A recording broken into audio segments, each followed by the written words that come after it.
All right, everybody, welcome back. We are continuing our journey into top media development and how to get the most out of the software and hardware that we use in top. So today we're going to talk about Dropbox, how to get it installed, how to get it logged in, smart sync and selective sync, moving Dropbox to a new location on your computer. That's going to be a key option for us. Syncing our tech training folder locally to our hard drive, and then using folders in top correctly. So we got a lot to do, so let's go ahead and jump in.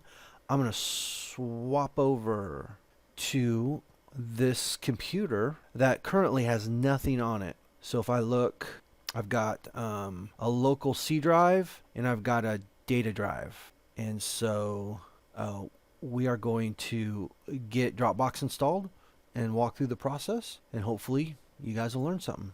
So sit back and let's dive in. All right, so we are going to first go get Dropbox. Most of the time, the machines, the computers you have are probably going to have it. But in this case, let's walk through what it takes to download this. So we want to Dropbox download right there. Keep this file. Launch it. Say yes. And give it a second. Okay, so Dropbox is finishing its install, and we will see.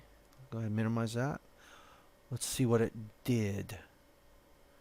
So as it finishes, it kind of launches itself, puts it down in your taskbar. Now we are going to log in. So I'm going to log in with my wonderful account. You would log in with yours. And what's cool is it is going to go get a link code rather than use a password. Since our Dropbox is part of our enterprise, we do not have to kind of have separate accounts.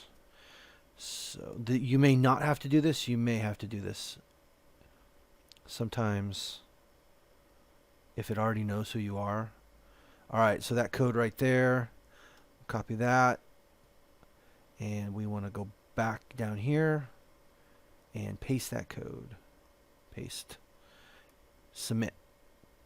The next thing it's going to do is ask us how we want to store our files. Now this is important because if you decide to do it on your own and go all local, you are going to fill up your hard drive fast. So we're going to let the admin manage this setting. The default is online only, and we'll be able to use Smart Sync though and choose which files we want local. So this is okay. So make sure you keep that. Hit next, and that's it. So we're basically done. We could hit next and come back into advanced settings. Let's go ahead and go into advanced settings now, and this is where I can control where stuff goes, because I don't want to put it on my C drive. Unless you're a laptop user and you only have a C drive, you'll want to use something different because of the amount of space that Dropbox uses. So I'm going to go to this PC, and I'm going to go to the E drive. This is that drive I was talking about. I'm just going to put it right on the root of the E drive. Let's see what our settings are. Yeah. So I want to smart sync. I want to know about all these folders. Later, I will choose which ones are local. And now, down here, it's Dropbox is starting, and it's syncing. So if you right click on that bad boy right there and click on your profile picture, that's a horrible profile picture for me, but I want to go to preferences. This is where we did all those other settings before. So if you ever mess up, you can always go back here and fix them in the preferences tab. So I'm going to let that go. I'm going to open up a Windows File Explorer, and let's go see what we can see.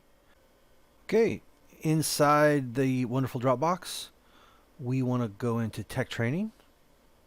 Some of these other folders will be your personal folders. Some will be team folders.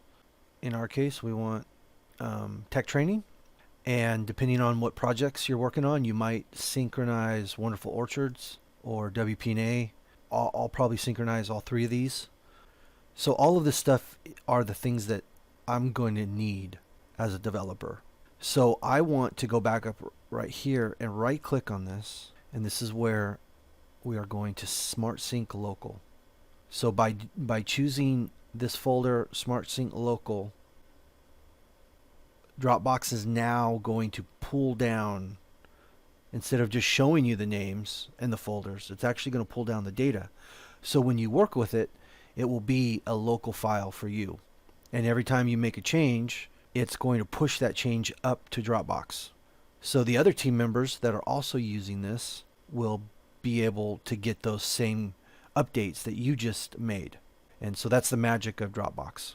Now, one thing I want to do here is turn off notifications. Otherwise, it's going to get really noisy. Every time Dropbox decides to tell you that it's done something for you, it's gonna annoy you. So, matter of fact, I'm just going to turn off all notifications. But if you just want to turn off Dropbox, you can.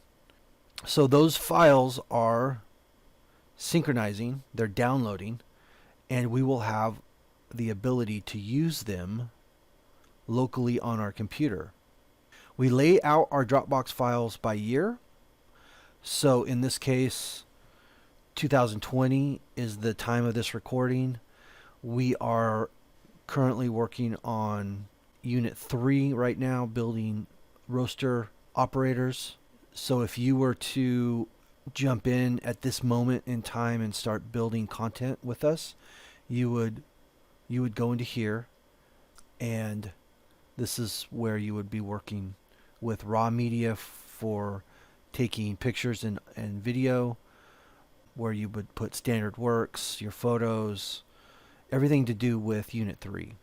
So if you were building a new video, a new training module or training video for Unit 3, you would go in here, and this is where you would work. So that's part of our standard, and we've tried a lot of different things, but this is what works the best. It keeps us from accidentally using our local hard drive, because if our machine dies, takes a dump, whatever you want to call it, everything in these folders will be gone. But if we have everything on a backup hard drive, we can just move that hard drive into another computer. And even if that backup hard drive dies, everything's stored in the cloud on Dropbox. And so you can recover it. And at the most, you might lose a few minutes, maybe a half an hour, maybe an hour at the most. But Dropbox will keep everything up to date for you. So that's why we work inside these folders, because it's easier to share content with others, and it is easier to make sure that you don't lose your work. So far, let's recap kind of what we've done here. We have installed Dropbox. We've made sure our Smart Sync, our selective sync, was controlled by administrator. During install, we moved our Dropbox to a new location on the computer. That's the E drive, the second hard drive. Remember, if you're on a laptop, you won't get that choice, but if you're on a desktop, you will.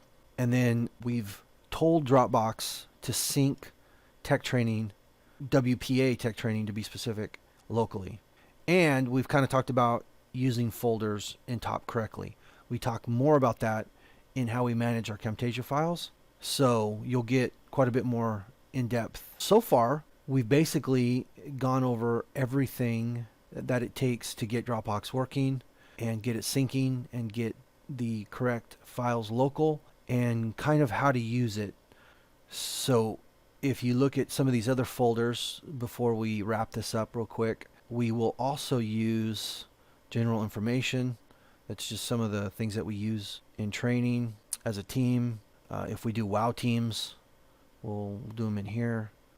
Content sharing with other business units, and software, so the Camtasia install files are here.